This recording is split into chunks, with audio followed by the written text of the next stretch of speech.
Exode, chapitre 16. Toute l'assemblée des enfants d'Israël partit d'Élim, et ils arrivèrent au désert de Sin, qui est entre Élim et Sinaï, le 15e jour du second mois, après leur sortie du pays d'Égypte. Et toute l'assemblée des enfants d'Israël murmura dans le désert contre Moïse et Aaron. Les enfants d'Israël leur dirent: Que ne sommes-nous morts par la main de l'Éternel dans le pays d'Égypte, quand nous étions assis près des pots de viande, quand nous mangions du pain à satiété? Car vous nous avez amenés dans ce désert pour faire mourir de faim toute cette multitude. L'Éternel dit à Moïse: Voici, je ferai pleuvoir pour vous du pain du haut des cieux. Le peuple sortira et en ramassera jour par jour la quantité nécessaire, afin que je le mette à l'épreuve, et que je vois s'il marchera ou non selon ma loi. Le 6e jour, lorsqu'ils prépareront ce qu'ils auront apporté, il s'en trouvera le double de ce qu'ils ramasseront jour par jour. Moïse et Aaron dirent à tous les enfants d'Israël: Ce soir, vous comprendrez que c'est l'Éternel qui vous a fait sortir du pays d'Égypte. Et au matin, vous verrez la gloire de l'Éternel, parce qu'il a entendu vos murmures contre l'Éternel, car que sommes-nous pour que vous murmuriez contre nous? Moïse dit: L'Éternel vous donnera ce soir de la viande à manger, et au matin du pain à satiété, parce que l'Éternel a entendu les murmures que vous avez proférés contre lui. Car que sommes-nous? Ce n'est pas contre nous que sont vos murmures, c'est contre l'Éternel. Moïse dit à Aaron, dit à toute l'assemblée des enfants d'Israël: Approchez-vous devant l'Éternel, car il a entendu vos murmures. Et tandis que Aaron parlait à toute l'assemblée des enfants d'Israël, ils se tournèrent du côté du désert, et voici, la gloire de l'Éternel parut dans la nuée. L'Éternel, s'adressant à Moïse, dit: J'ai entendu les murmures des enfants d'Israël. Dis-leur: Entre les deux soirs, vous mangerez de la viande, et au matin, vous vous rassasierez de pain, et vous saurez que je suis l'Éternel, votre Dieu. Le soir, il survint des cailles qui couvrirent le camp, et au matin, il y eut une couche de rosée autour du camp. Quand cette rosée fut dissipée, il y avait à la surface du désert quelque chose de menu, comme des grains, quelque chose de menu comme la gelée blanche sur la terre. Les enfants d'Israël regardèrent, et ils se dirent l'un à l'autre: Qu'est-ce que cela? Car ils ne savaient pas ce que c'était. Moïse leur dit: C'est le pain que l'Éternel vous donne pour nourriture. Voici ce que l'Éternel a ordonné: que chacun de vous en ramasse ce qu'il faut pour sa nourriture, 1 homère par tête, suivant le nombre de vos personnes. Chacun en prendra pour ceux qui sont dans sa tente. Les Israélites firent ainsi. Ils en ramassèrent les uns plus, les autres moins. On mesurait ensuite avec l'homère. Celui qui avait ramassé plus n'avait rien de trop, et celui qui avait ramassé moins n'en manquait pas. Chacun ramassait ce qu'il fallait pour sa nourriture. Moïse leur dit que personne n'en ramasse jusqu'au matin. Ils n'écoutèrent pas Moïse, et il y eut des gens qui en laissèrent jusqu'au matin. Mais il s'y mit des vers, et cela devint infect. Moïse fut irrité contre ces gens. Tous les matins, chacun ramassait ce qu'il fallait pour sa nourriture. Et quand venait la chaleur du soleil, cela fondait.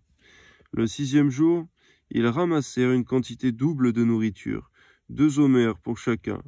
Tous les principaux de l'assemblée vinrent le rapporter à Moïse. Et Moïse leur dit: C'est ce que l'Éternel a ordonné. Demain est le jour du repos, le sabbat consacré à l'Éternel.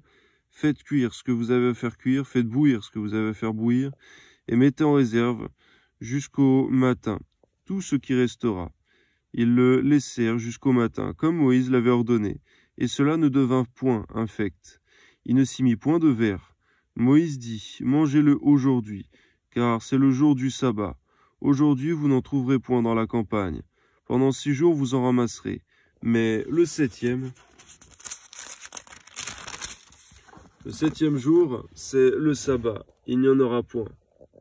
Le 7e jour, quelques-uns du peuple sortirent pour en ramasser, et ils n'en trouvèrent point. Alors l'Éternel dit à Moïse: Jusqu'à quand refuserez-vous d'observer mes commandements et mes lois? considérez que l'Éternel vous a donné le sabbat. C'est pourquoi il vous donne au 6e jour de la nourriture pour 2 jours, que chacun reste à sa place et que personne ne sorte du lieu où il est au 7e jour. Et le peuple se reposa le 7e jour. La maison d'Israël donna à cette nourriture le nom de manne. Elle ressemblait à de la graine de coriandre, elle était blanche, et avait le goût d'un gâteau au miel. Moïse dit, « Voici ce que l'Éternel a ordonné, qu'un omer rempli de manne soit conservé pour vos descendants, afin qu'ils voient le pain que je vous ai fait manger dans le désert, après vous avoir fait sortir du pays d'Égypte. » Et Moïse dit à Aaron, « Prends un vase, mets-y de la manne, plein un omer, et dépose-le devant l'Éternel, afin qu'il soit conservé pour vos descendants, suivant l'ordre donné par l'Éternel à Moïse, Aaron le déposa devant le témoignage, afin qu'il fût conservé. Les enfants d'Israël mangèrent la manne pendant 40 ans, jusqu'à leur arrivée dans le pays habité. Ils mangèrent la manne jusqu'à leur arrivée aux frontières du pays de Canaan. L'omer est la 10e partie de l'épha. Exode chapitre 17. Toute l'assemblée des enfants d'Israël partit au désert de Sin, selon les marches que l'Éternel leur avait ordonnées. Et ils campèrent à Réphidim, où le peuple ne trouva point d'eau à boire. Alors le peuple chercha querelle à Moïse. Ils dirent, « Donnez-nous de l'eau à boire. » Moïse leur répondit, « Pourquoi me cherchez-vous querelle? Pourquoi tentez-vous l'Éternel » Le peuple était là, pressé par la soif, et murmurait contre Moïse. Il disait, « Pourquoi nous as-tu fait monter hors d'Égypte pour me faire mourir de soif avec mes enfants et mes troupeaux ?» Moïse cria à l'Éternel en disant, « Que ferai-je à ce peuple? Encore un peu, ils me lapideront. » L'Éternel dit à Moïse, « Passe devant le peuple, et prends avec toi des anciens d'Israël. Prends aussi dans ta main ta verge avec laquelle tu as frappé le fleuve, et marche. Voici, je me tiendrai devant toi, sur le rocher d'Horeb. Tu frapperas le rocher, et il en sortira de l'eau, et le peuple boira. » Et Moïse fit ainsi, aux yeux des anciens d'Israël. Il donna à ce lieu le nom de Massa et Mériba, parce que les enfants d'Israël avaient contesté, et parce qu'ils avaient tenté l'Éternel, en disant, « Et l'Éternel est-il au milieu de nous, ou ne l'est-il pas ?» Amalek vint combattre Israël à Réphidim. Alors Moïse dit à Josué, « Choisis-nous des hommes, sors et combat Amalek. Demain, je me tiendrai sur le sommet de la colline, la verge de Dieu dans ma main. » Josué fit ce que lui avait dit Moïse pour combattre Amalek. Et Moïse, Aaron et Hur montèrent au sommet de la colline. Lorsque Moïse élevait sa main, Israël était le plus fort, et lorsqu'il baissait sa main, Amalek était le plus fort. Les mains de Moïse étaient fatiguées. Ils prirent une pierre qu'ils placèrent sous lui. Il s'assit dessus. Aaron et Hur soutenaient ses mains, l'un d'un côté, l'autre de l'autre. Et ses mains restèrent fermes jusqu'au coucher du soleil. Et Josué vainquit Amalek et son peuple au tranchant de l'épée. L'Éternel dit à Moïse, « Écris cela dans le livre, pour que le souvenir s'en conserve, et déclare à Josué que j'effacerai la mémoire d'Amalek de dessous les cieux. » Moïse bâtit un autel et lui donna pour nom l'Éternel ma bannière. Il dit parce que la main a été levée sur le trône de l'Éternel, il y aura guerre de l'Éternel contre Amalek de génération en génération. Exode chapitre 18. Jéthro, prêtre de Madian, beau-père de Moïse, apprit tout ce que Dieu avait fait en faveur de Moïse et d'Israël, son peuple. Il apprit que l'Éternel avait fait sortir Israël d'Égypte. Jéthro, beau-père de Moïse, prit Séphora, femme de Moïse, qui avait été renvoyée. Il prit aussi les 2 fils de Séphora. L'un se nommait Gershom, car Moïse avait dit « J'habite un pays étranger ». L'autre se nommait Eliezer, car il avait dit « Le Dieu de mon père m'a secouru, et il m'a délivré de l'épée de Pharaon ». Jéthro, beau-père de Moïse, avec les fils de la femme de Moïse, vint au-devant, au désert où il campait, à la montagne de Dieu. Il fit dire à Moïse, « Moi, ton beau-père, Jéthro, je viens vers toi, avec ta femme et ses 2 fils. » Moïse sortit au-devant de son beau-père, il se prosterna et il le baisa. Ils s'informèrent réciproquement de leur santé, et ils entrèrent dans la tente de Moïse. Moïse raconta à son beau-père tout ce que l'Éternel avait fait à Pharaon et à l'Égypte à cause d'Israël, toutes les souffrances qui leur étaient survenues en chemin, et comment l'Éternel les avait délivrés. Jéthro se réjouit de tout le bien que l'Éternel avait fait à Israël et de tout ce que l'Éternel avait fait à Israël, de ce qu'il l'avait délivré de la main des Égyptiens.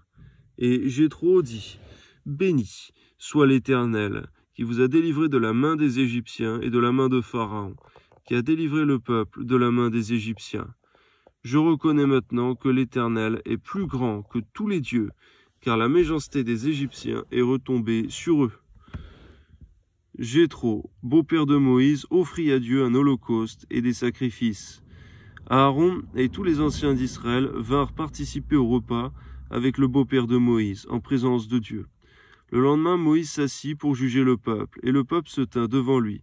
Depuis le matin jusqu'au soir, le beau-père de Moïse vit tout ce qu'il faisait pour le peuple, et il dit, « Que fais-tu là, avec ce peuple? Pourquoi sièges-tu seul?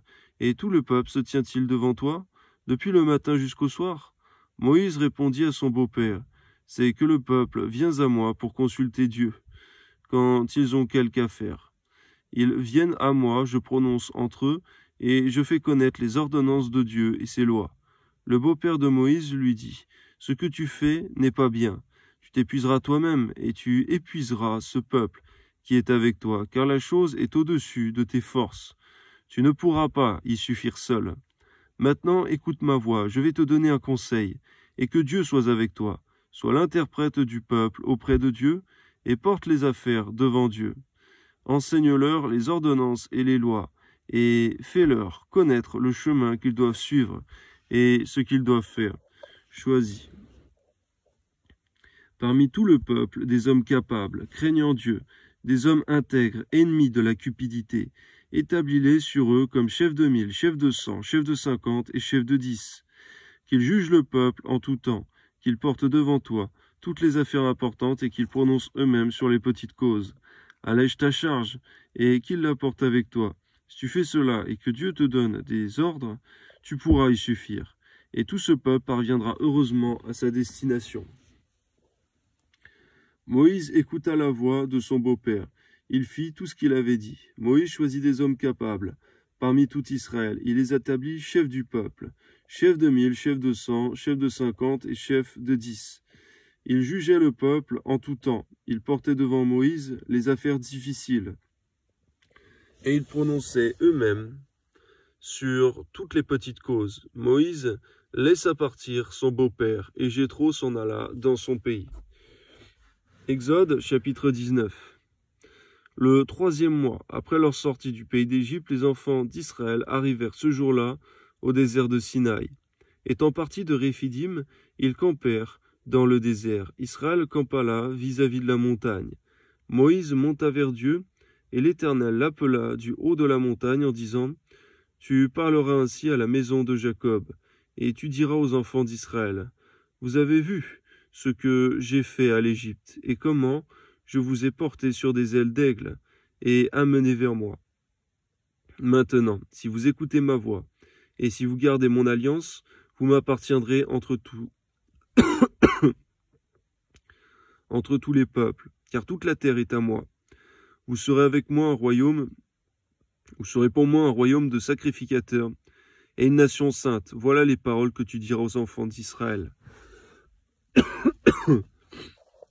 Moïse vint appeler les anciens du peuple, et il les mit devant eux toutes ces paroles, comme l'Éternel le lui avait ordonné. Le peuple tout entier répondit, « Nous ferons tout ce que l'Éternel a dit. » Moïse rapporta les paroles du peuple à l'Éternel. Et l'Éternel dit à Moïse, « Voici, je viendrai vers toi dans une épaisse nuée, afin que le peuple entende quand je te parlerai, et qu'il ait toujours confiance en toi. » Moïse rapporta les paroles du peuple à l'Éternel, et l'Éternel dit à Moïse, « Va vers le peuple, sanctifie-les aujourd'hui et demain, et qu'ils lavent leurs vêtements, qu'ils soient prêts pour le 3e jour. Car le 3e jour de l'Éternel descendra aux yeux de tout le peuple sur la montagne de Sinaï. Tu fixeras au peuple des limites tout alentour, et tu diras, gardez-vous de monter sur la montagne ou d'en toucher le bord. Quiconque touchera la montagne sera puni de mort. On ne mettra pas la main sur lui, mais on le lapidera, on le percera de flèches, animal ou homme, il ne vivra point. Quand la trompette sonnera, il s'avancera. Ils s'avanceront près de la montagne. Moïse descendit de la montagne vers le peuple. Il sanctifia le peuple, et ils lavèrent leurs vêtements. Et il dit au peuple, soyez prêts dans 3 jours, et ne vous approchez d'aucune femme. Le 3e jour au matin, il eut des tonnerres, des éclairs et une épaisse nuée sur la montagne. Le son des trompettes retentit fortement, et tout le peuple qui était dans le camp fut saisi d'épouvante. Moïse fit sortir le peuple du camp à la rencontre de Dieu, et ils se placèrent au bas de la montagne.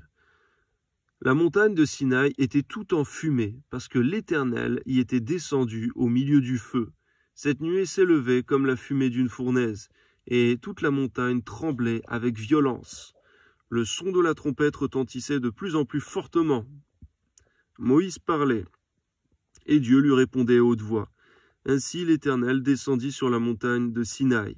Sur le sommet de la montagne, l'Éternel appela Moïse sur le sommet de la montagne, et Moïse monta. L'Éternel dit à Moïse, descends, fais au peuple la défense expresse de se précipiter vers l'Éternel pour regarder, de peur qu'un grand nombre d'entre eux ne périssent. Que les sacrificateurs s'approchent de l'Éternel, se sanctifient aussi de peur que l'Éternel ne les frappe de mort. Moïse dit à l'Éternel, le peuple ne pourra pas monter sur la montagne de Sinaï, car tu nous en as fait la défense expresse, en disant, fixe des limites autour de la montagne et sanctifie-la.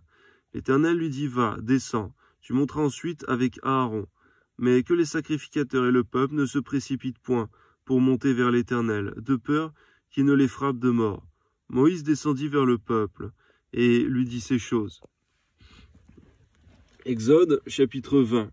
Alors Dieu prononça toutes ces paroles en disant, je suis l'Éternel ton Dieu, qui t'a fait sortir du pays d'Égypte, de la maison de servitude.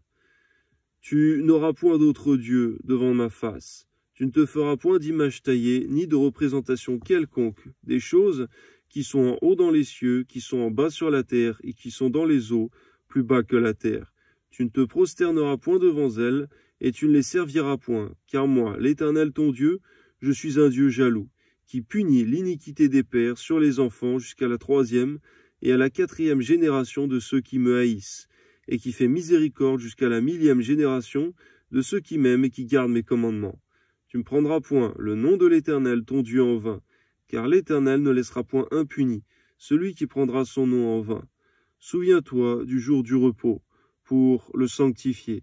Tu travailleras 6 jours, et tu feras tout ton ouvrage.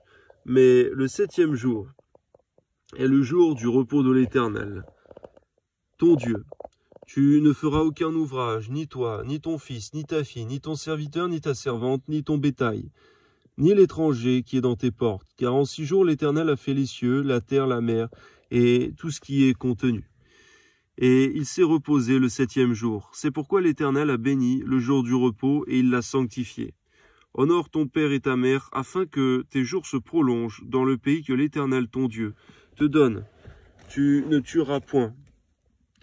Tu ne commettras point d'adultère, tu ne déroberas point, tu ne porteras point de faux témoignages contre ton prochain, tu ne convoiteras point la maison de ton prochain, tu ne convoiteras point la femme de ton prochain, ni son serviteur, ni sa servante, ni son bœuf, ni son âne, ni aucune autre chose qui appartienne à ton prochain.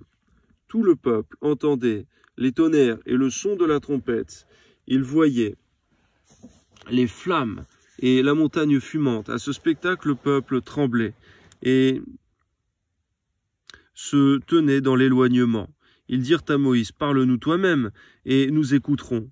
Mais que Dieu ne nous parle point, de peur que nous ne mourions. Moïse dit au peuple, ne vous effrayez pas, car c'est pour vous mettre à l'épreuve que Dieu est venu.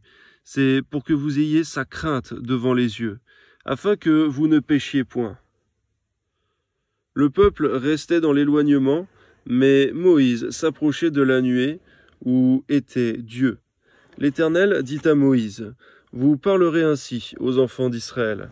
Vous avez vu ce que je vous ai parlé.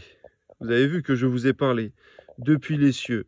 Vous ne ferez point des dieux d'argent et des dieux d'or pour me les associer. Vous ne vous en ferez point.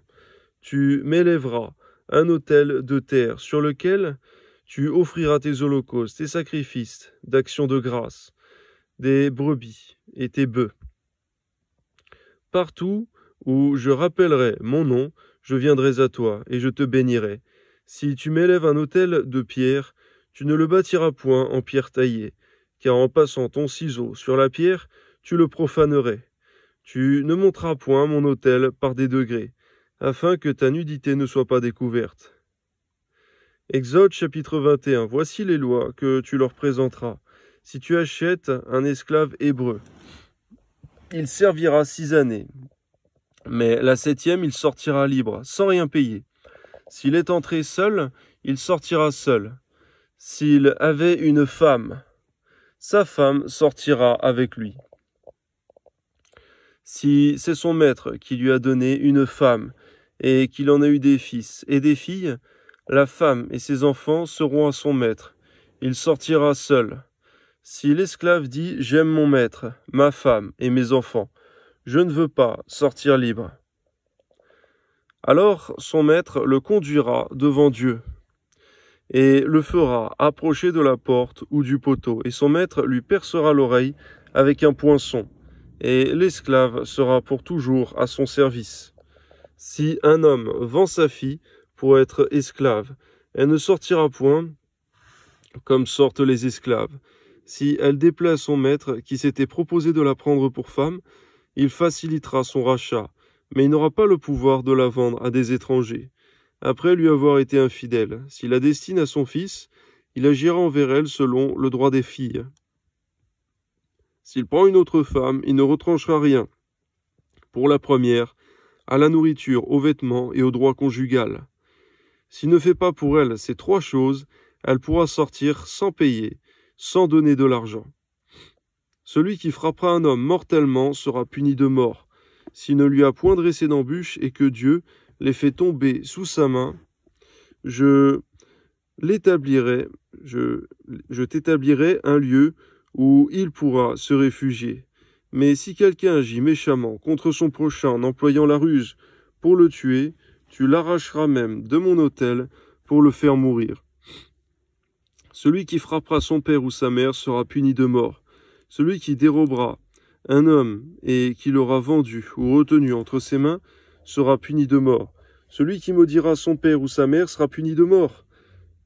Si des hommes se querellent et que l'un d'eux frappe l'autre avec une pierre ou avec le poing, sans causer sa mort, mais en l'obligeant à garder le lit, celui qui aura frappé ne sera point puni, dans le cas où l'autre viendrait à se lever et à se promener dehors avec son bâton.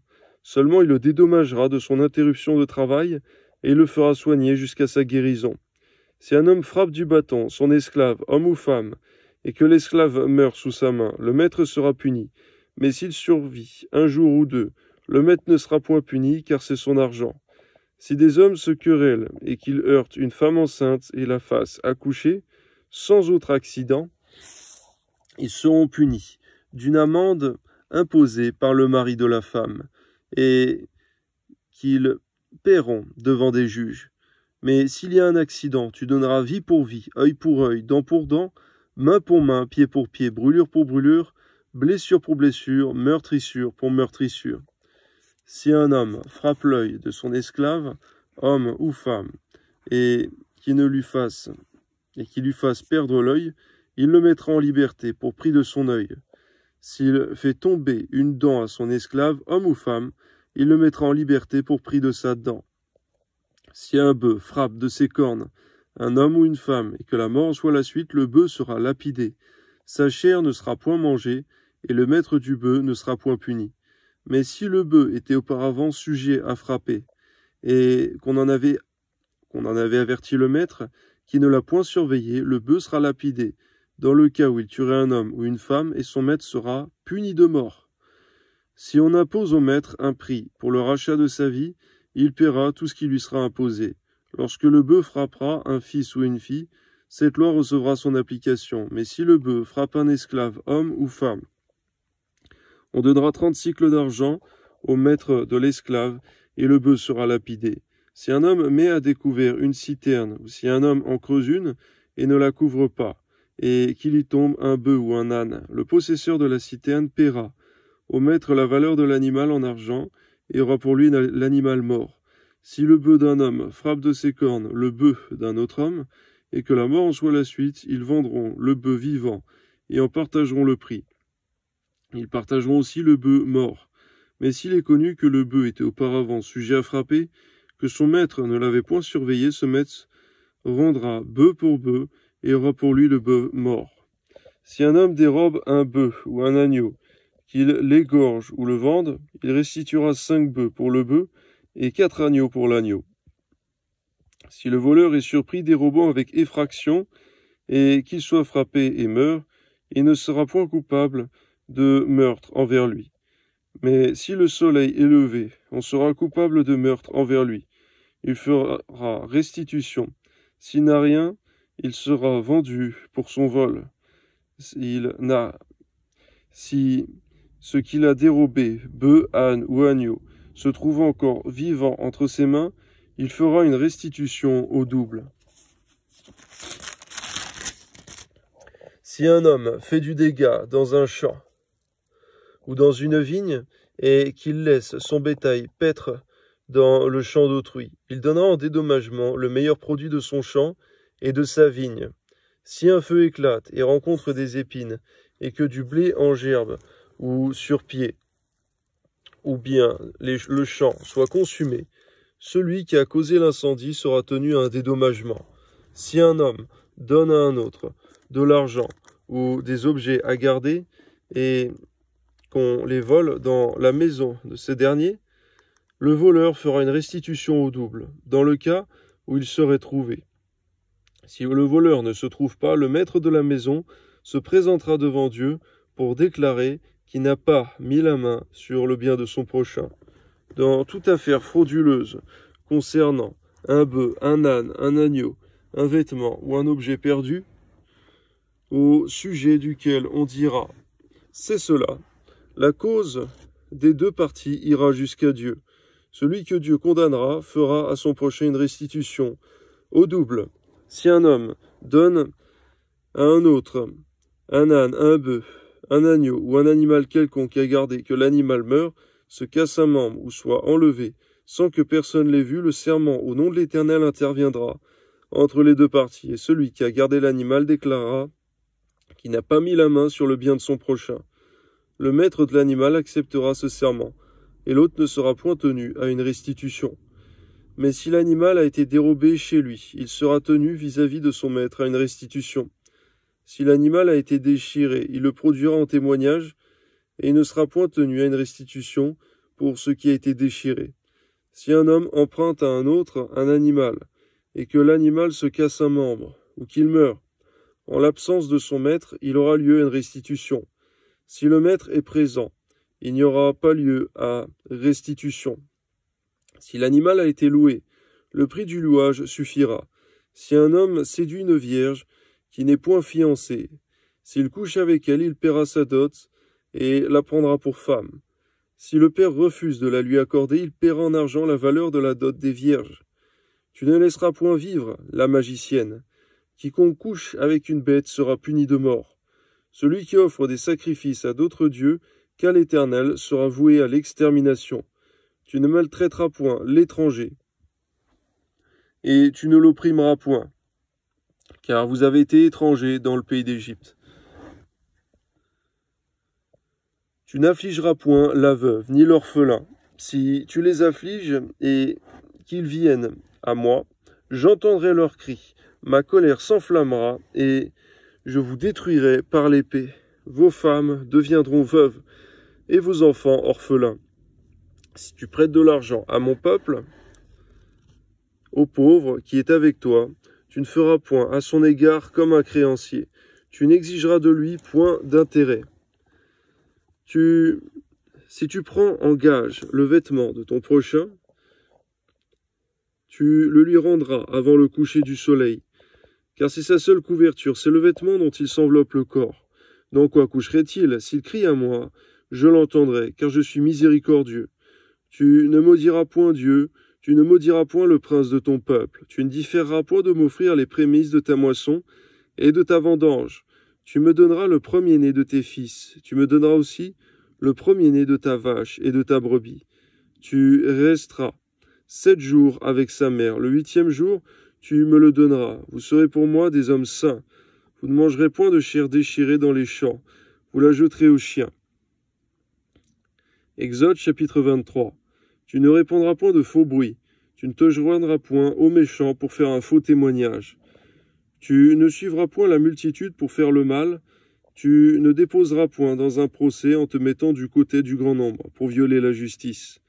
Tu ne favoriseras point le pauvre dans son procès. Si tu rencontres le bœuf de ton ennemi ou son âne égaré, tu le lui ramèneras. Si tu vois l'âne de ton ennemi succombant sous sa charge, et que tu hésites à le décharger, tu l'aideras à le décharger. Tu ne porteras point atteinte au droit du pauvre dans son procès.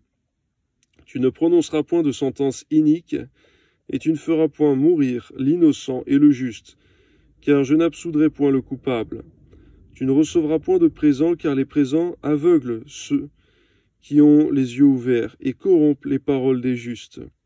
Tu n'opprimeras point l'étranger. Vous savez ce qu'éprouve l'étranger, car vous avez été étrangers dans le pays d'Égypte. Pendant 6 années, tu ensemenceras la terre, et tu en recueilleras le produit.